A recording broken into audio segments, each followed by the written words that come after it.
이 시간 함께 찬송가 380장 나의 생명 되신 주 함께 찬송하시겠습니다.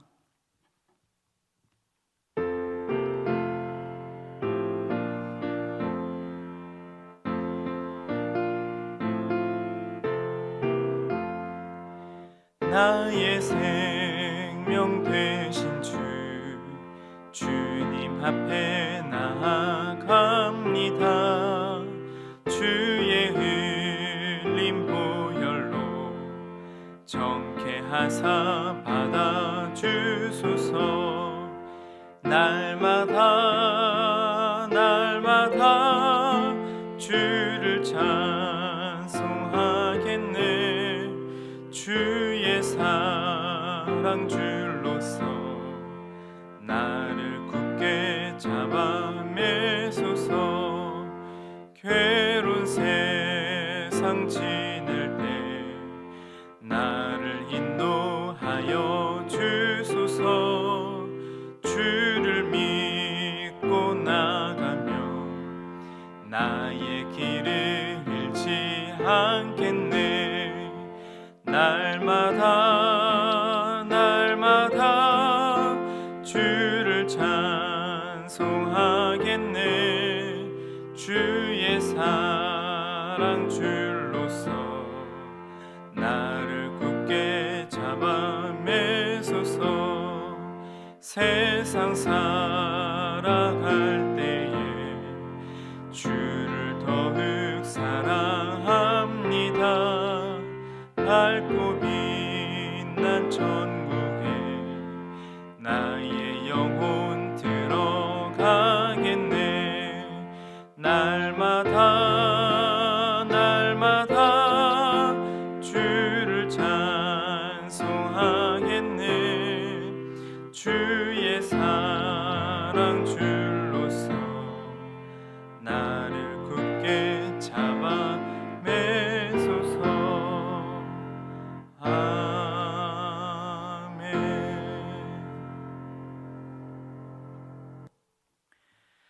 이 시간 우리 함께 보실 하나님의 말씀은 사무엘하 6장 12절에서 23절까지 말씀입니다. 사무엘하 6장 12절에서 23절까지 말씀. 이 시간 다 찾으셨을 거라 생각하고 같이 한 목소리로 읽어보도록 하겠습니다. 시작. 어떤 사람이 다윗 왕에게 아뢰어 이르되 여호와께서 하나님의 궤로 말미암아 오벳에돔의 집과 그의 모든 소유에 복을 주셨다 한지라. 다윗이 가서 하나님의 궤를 기쁨으로 메고 오벳에돔의 집에서 다윗 성으로 올라갈새 여호와의 궤를 맨 사람들이 6걸음을 가매 다윗이 소와 살진 송아지로 제사를 드리고 다윗이 여호와 앞에서 힘을 다하여 춤을 추는데 그때 다윗이 배 에봇을 입었더라. 다윗과 온 이스라엘 족속이 즐거이 환호하며 나팔을 불고 여호와의 궤를 메어 오니라. 여호와의 궤가 다윗 성으로 들어올 때에 사울의 딸 미갈이 창으로 내다보다가 다윗 왕이 여호와 앞에서 뛰놀며 춤추는 것을 보고 심중에 그를 업신 여기니라. 여호와의 궤를 메고 들어가서 다윗이 그것을 위하여 친 장막 가운데 그 준비한 자리에 그것을 두매 다윗이 번제와 화목제를 여호와 앞에 드리니라. 다윗이 번제와 화목제 드리기를 마치고 만군의 여호와의 이름으로 백성에게 축복하고 모든 백성 곧 온 이스라엘 무리에게 남녀를 막론하고 떡 한 개와 고기 한 조각과 건포도 떡 한 덩이씩 나누어 주매 모든 백성이 각기 집으로 돌아가니라. 다윗이 자기의 가족에게 축복하러 돌아오매 사울의 딸 미갈이 나와서 다윗을 맞으며 이르되 이스라엘 왕이 오늘 어떻게 영화로우신지 방탕한 자가 염치 없이 자기의 몸을 드러내는 것처럼 오늘 그의 신복의 계집종의 눈앞에서 몸을 드러내셨도다 하니 다윗이 미갈에게 이르되 이는 여호와 앞에서 한 것이니라. 그가 내 아버지와 그의 온 집을 버리시고 나를 택하사 나를 여호와의 백성 이스라엘의 주권자로 삼으셨으니 내가 여호와 앞에서 뛰놀리라. 내가 이보다 더 낮아져서 스스로 천하게 보일지라도 내가 말한 바 계집종에게는 내가 높임을 받으리라 한지라. 그러므로 사울의 딸 미갈이 죽는 날까지 그에게 자식이 없으니라. 아멘.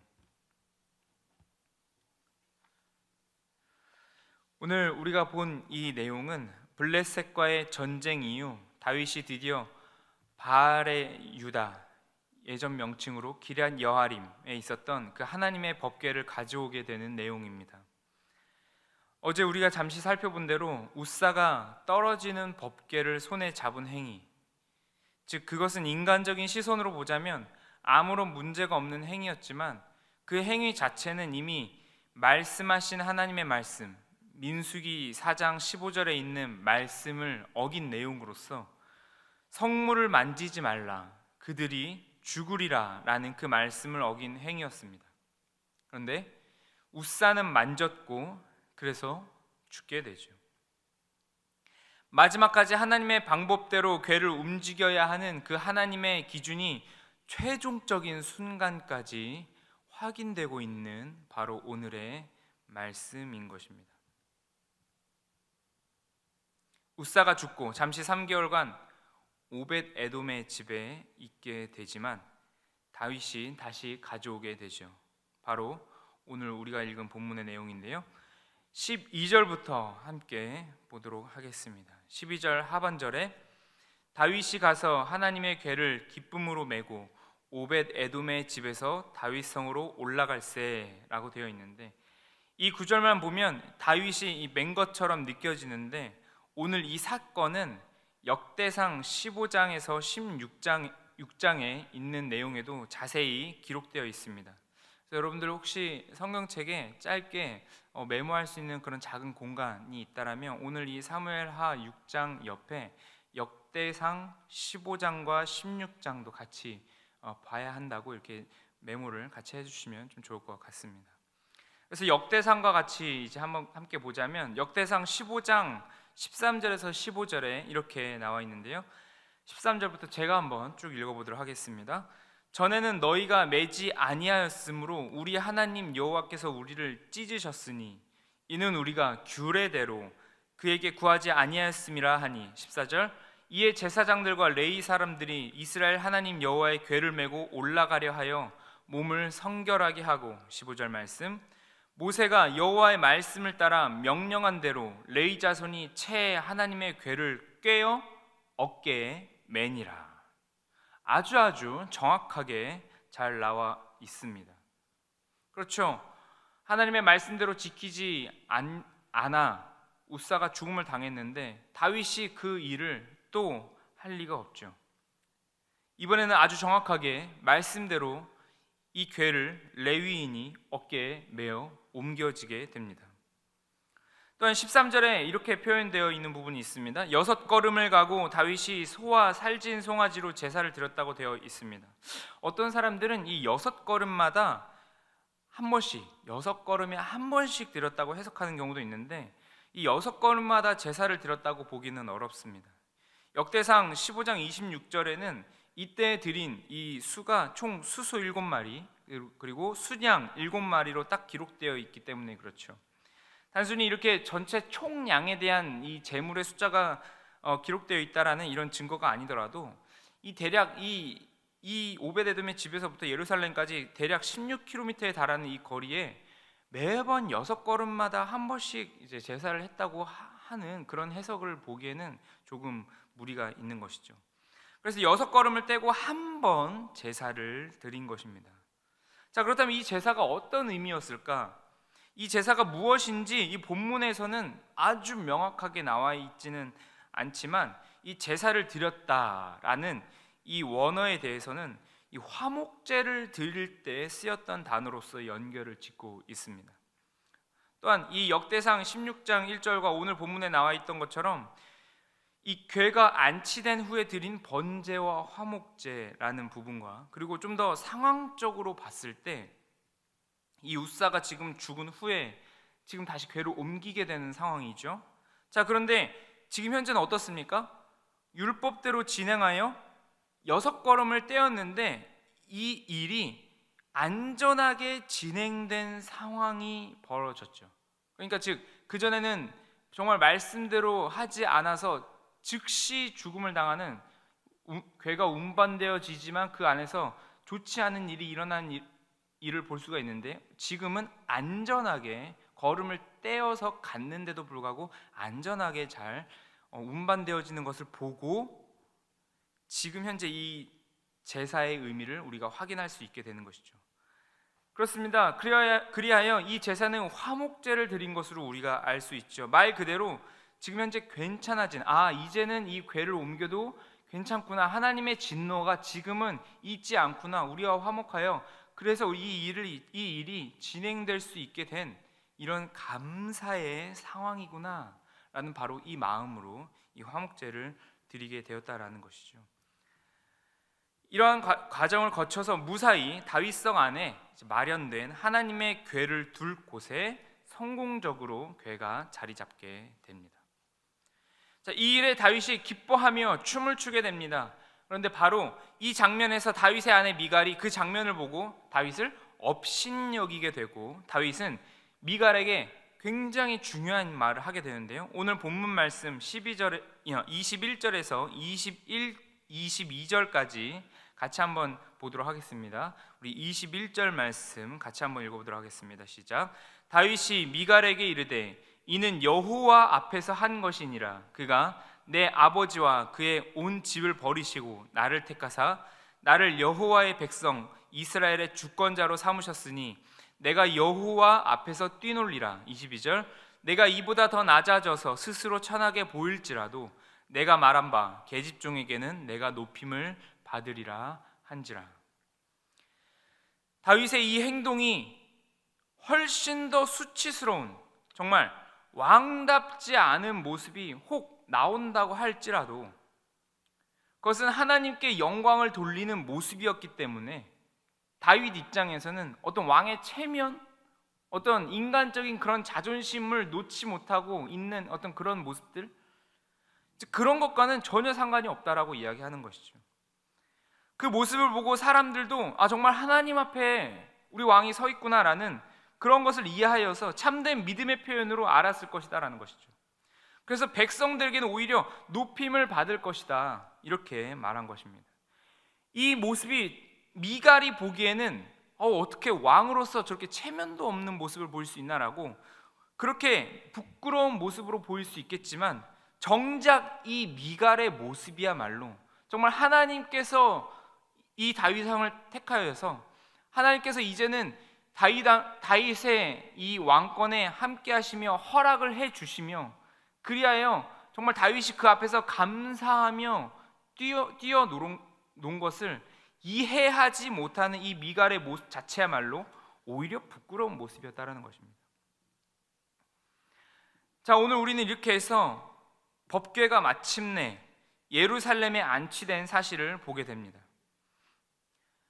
이것은 다윗의 왕권이라는 것이 단순 인간의 뜻대로, 인간의 방식대로 세워지는 것이 아니라 바로 하나님의 인도하심 아래 세워졌다라는 것을 나타내는 사건이죠. 하나님의 말씀대로 행하지 않았다면 우사의 죽음과 같은 사건은 또 나왔을 것입니다. 그런데 그렇게 되지 않고 잘 안치가 되었죠. 즉 어떤 이야기입니까? 이 잘 안치가 되었다라는 것이 무슨 이야기입니까? 그냥 단순히 오벳에돔의 집에 있다가 그냥 예루살렘에 그냥 궤가 옮겨졌다, 그냥 그런 어떤 단순한 장소적인 이동, 그런 것을 이야기하는 것이 아니라, 즉 이 다윗이 세우는, 이 다윗이 왕으로 되어지는 이 이스라엘 왕국, 즉 하나님께서 세우시는 이 이스라엘 왕국이라는 것이 단순히 인간적인 뜻, 인간적인 계획, 인간적인 방법으로 세워지는 것이 아니라 하나님의 인도와 하나님이 허락해 주심에 잘 세워졌다라는 것을 가시적으로 나타내는 아주 상징적인 사건인 것이죠. 그렇게 하나님의 뜻대로 세워지고 하나님의 법도 안에 하나님의 통치가 각 국민에게 흐르기 위하여 세워지는 것이기 때문에 인간의 체면, 인간적인 눈으로 보기에 어떤 세상 왕으로서의 면모, 아까 잠시 이야기했듯이, 또는 어떤 왕으로서의 또는 인간으로서의 자존심이라는 것은 하나님이 원하시는 나라를 세워가는 입장에서 다윗에게는 그렇게 중요한 내용이 아니었던 것입니다. 오히려 하나님이 우리에게 오셨다라는 사실 자체에 지금 감사해야 하는 사건인 것이죠. 그래서 그 위대한 하나님께서 자신에게 왕권을 허락하시고 세우셨지만 그것은 모두 다 하나님의 주권 아래에 있다라는 것을 오늘 우리는 이 기록을 통해서 발견하게 되는 것입니다. 인간적인 능력, 어떤 인간적인 어떤 위대함, 그런 것으로 왕권이 세워지는 것이 아니라, 그런 권모술수를 통하여서 왕권이 세워지는 것이 아니라 하나님의 주권하에, 하나님의 허락하심 하에 이 왕권이 세워지게 되는 엄청난 이 일들이 일어나고 있다는 것을 오늘 우리는 본문을 통해서 다시 한번 확인한 것이죠. 이러한 내용은 내일 사무엘하 7장의 그 유명하고 매우 핵심적인 다윗 언약의 실제적인 내용을 통해서 좀 더 살펴보겠지만, 바로 오늘 그러한 하나님의 주권에 대해서 이 사건에서도 우리가 엿볼 수 있다라는 것이죠. 오늘 이 장면을 보면서 매우 중요한 포인트를 한 가지 우리는 보려고 합니다. 그것은 무엇일까요? 하나님의 교회가 그냥 이곳에 왔다라는 것, 하나님의 교회가 왕권의 가장 중요한 핵심으로 차지하고 있다라는 것, 바로 이것이 우리에게 주는 가장 중요한 것은 무엇입니까? 이것은 이 이스라엘 나라의 정체성에 대해서 이야기하고 있는 것이죠. 무엇이죠? 이 이스라엘 나라의 정체성은 타국과 다르다라는 것입니다. 처음부터 왕의 정체성이 다릅니다. 그러니 나라의 정체성이 다릅니다. 그래서 국민의 정체성이 다릅니다. 바로 이 부분인 것이죠. 하나님의 교회가 그 중심에 있습니다. 그것은 다만 어떤 그냥 네모난 괴짝, 그냥 그 정도를 이야기하는 것, 그냥 그런 물건이 그냥 우리한테 왔다, 그런 것을 말하는 것이 아니라 무엇입니까? 그 궤 안에는 무엇이 있죠? 만나와 십계명이 적힌 두 돌판과 아론의 쌍난 지팡이가 있습니다. 그것이 말하는 것이 무엇입니까? 하나님의 말씀과 임재를 말하는 것이죠. 즉 우리는 지금 이 일에 있어서 다시 한번 신명기 17장에 나온 이 이스라엘 왕이 어떠해야 하는지에 대해 기록한 하나님의 말씀을 드디어 다시 한번 떠올리게 됩니다. 신명기 17장 14절인데요, 제가 가져왔습니다. 저 여러분 한번 잘 들어봐 주십시오. 14절 말씀 제가 한번 읽어보도록 하겠습니다. 내가 내 하나님 여호와께서 내게 주시는 땅에 이르러 그 땅을 차지하고 거주할 때에 만일 우리도 우리 주위의 모든 민족들 같이 우리 위에 왕을 세워야겠다는 생각이 나거든. 그렇죠? 바로 벌써 이 왕을 세우는 일에 대해서 신명기 때 이미 이야기를 하고 있죠. 그렇게 생각이 나거든. 어떻게 해야 되냐? 그 다음에 15절부터 17절까지 이러한 기준들이 나오고 있습니다. 당연히 왕은 타국이는 안 되고, 병마를 많이 두지 말아야 되고, 아내를 많이 두지 말아야 하며, 금, 은을 많이 두지 말라는 이 17절까지의 말씀을 지나서 가장 중요하게 18절과 19절 이렇게 말하고 있습니다. 18절에서 19절인데요, 제가 한번 읽어보겠습니다. 그가 왕위에 오르거든 이 율법서의 등사본을 레위 사람 제사장 앞에서 책에 기록하여, 19절, 평생에 자기 옆에 두고 읽어 그의 하나님 여호와 경외하기를 배우며 이 율법의 모든 말과 이 규례를 지켜 행할 것이라. 바로 이것이 왕이 가져야 할 가장 중요한 내용인 것이죠. 어떤 왕의 능력, 어떤 왕의 스펙, 어떤 왕의 엄청난 지략, 그런 것이 아니라 이 가장 중요한 왕으로서의 이 가장 중요한 내용을 그 왕의 중심부, 왕이라는 한 존재가 가지고 있어야 하며, 그 하나님의 말씀과 마음이 담긴 그 내용들이 바로 왕을 통하여 이 전 나라에 전달되기 위하여 바로 왕이 가장 중요하게 지켜야 할 가장 근본적인 내용임을 이렇게 피력하고 있는 것이죠. 그렇게 하고 있으면 20절에 바로 부국강병에 대한 축복이 따른다는 것을 기록하고 있죠. 그렇습니다. 이 말씀은 왕에게 적용되는 말씀이지만 여기서 왕은 대표자로 있습니다. 하나님은 하나님의 말씀을 그의 모든 백성에게 주신다라는 것이죠. 즉 그 마음 가운데 전혀 다른, 타국과는 전혀 다른 정체성을 주시는 것이죠. 이 말씀은 단순히 겉모습만 열심히 지키는 다른 종교인을 만들어내라라고 하는 그런 말씀이 아닙니다. 제사만 잘 지키는 그런 종교인이 되라라는 것이 아닙니다. 즉 무엇입니까?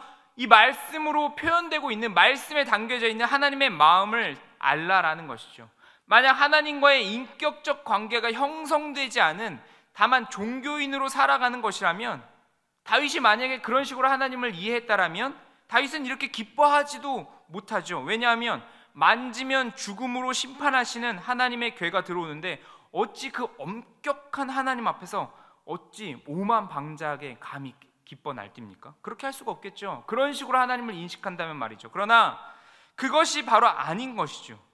하나님을 더욱더 알면 알수록 꼼짝달짝 못하는 신앙생활을 하는 것이 아니라, 율법에 얽매이고 옥죄이는 그런 두려운 신앙생활을 하는 것이 아니라 하나님과의 그런 인격적 관계를 누리고 있기 때문에 그 마음을 알아 자연스럽게 율법을 이뤄가는 신앙생활, 우리 신약의 표현으로는 하나님을 사랑하고 이웃을 사랑해 나가는 그 율법의 완성을 이뤄 나가는 바로 그 신앙생활이 되어진다라는 것입니다. 그래서 그 하나님과의 관계, 그로 인해 하나님의 말씀이 삶 속에 흘러 들어가는 것, 그리하여 이 이스라엘 국민이라는 것은 타국과는 전혀 다른 삶의 원리로 그 세상을 살아가는 것, 그 다른 정체성, 바로 그 다름이 나오게 된다라는 것이죠. 바로 오늘 이 부분을 우리가 확인할 수 있게 되는 것입니다. 이 하나님의 왕권의 임재와 다스리심은 예수님으로 인하여 그의 자녀된 백성들에게도 지금 이어지고 있습니다. 그러니 저와 여러분들은 당연히 혈통적으로는 이스라엘 민족이 아니지만 이 예수 안에서 하나님의 정체성으로 살아가고 있는 하나님 나라의 시민들인 것이죠. 그러니 저와 여러분들에게도 바로 이 부분에 있어서 질문이 드디어 들어오는 것입니다. 저와 여러분은 하나님 나라의 시민으로 하나님의 마음이라는 정체성을 가지고 살아가고 있습니까? 저와 여러분들은 하나님의 시민으로서 하나님과 교제하고 있습니까? 아니면 그냥 하나님을 종교적 신으로만 대우하고 있습니까? 오늘 이 다윗의 이야기, 다윗 왕권의 확립 가운데 바로 가장 중요한 가시적인 상징, 하나님의 괴가 들어옴으로 인하여 하나님이 다윗을 통해 이스라엘 나라를 세우시기 원하신다라는 것을 확인한 바로 오늘 이 장면을 통해서 단순히 어떤 다윗의 성공 스토리 그런 것이 아니라 진정 하나님이 원하시는 나라와 시민은 세상과 전혀 다른 정체성을 가지고 살아가는 것임을 다시 한번 확인하여 오늘의 우리를 돌아보고 오늘의 우리의 삶 속에서 하나님의 뜻대로 나의 삶을 살아 하나님의 통치를 저와 여러분들 각자의 삶 속에서 저와 여러분들의 삶의 모습 속에서 그려나가시는 저와 여러분들 하루하루가 되시기를 주님의 이름으로 바라도록 하겠습니다. 이 시간 기도하겠습니다. 사랑해 주님, 참으로 감사합니다. 오늘도 작은 우리를 통하여 역사하신다고 말씀하시고 우리를 이 땅 가운데 보내어 주심에 감사드립니다. 오늘도 우리가 세상을 살면서 세상과는 다른 원리와 정체성으로 살아 오늘도 어두움 가운데 빛이 되며 부패 속에서 소금의 역할로 살아가도록 주님 인도하여 주시옵소서. 감사드리오며 예수님의 이름으로 기도합니다. 아멘. 우리 시간 주기도문 하신 후에 우리 각자 가져오신 개인적인 기도 제목과 나라와 교회를 위하여 계속해서 기도하며 나가도록 하겠습니다. 함께 주기도문 하겠습니다. 하늘에 계신 우리 아버지여, 이름이 거룩히 여김을 받으시오며 나라가 임하시오며 뜻이 하늘에서 이루어진 것 같이 땅에서도 이루어지이다. 오늘 우리에게 일용할 양식을 주시옵고 우리가 우리에게 죄 지은 자를 사하여 준 것 같이 우리 죄를 사하여 주시옵고 우리를 시험에 들게 하지 마시옵고 다만 악에서 구하시옵소서. 나라와 권세와 영광이 아버지께 영원히 있사옵나이다. 아멘.